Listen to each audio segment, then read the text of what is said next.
This is a really nice bread box that was given to me by Bimosu.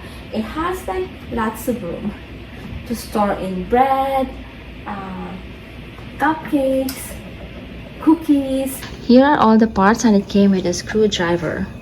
And the planks are clearly labeled too. And this is the top part. It's almost done. It has 2 layers, and on top it can accommodate up to like 12 big muffins like this big. And then at the bottom you have more space to store in like bread loaf, or like focaccia or ciabatta.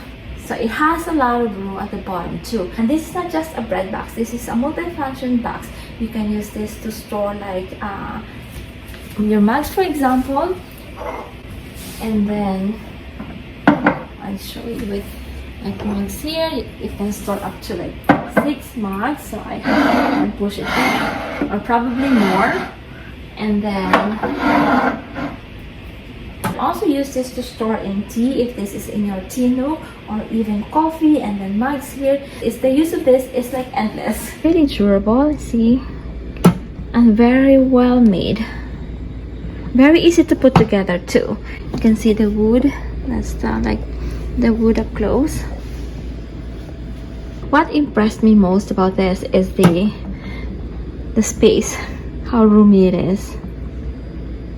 Our new bread box, we have like buttermilk bread here, and then the sourdough bread here. I really like this bread box. The link is down below if you would like to check it out.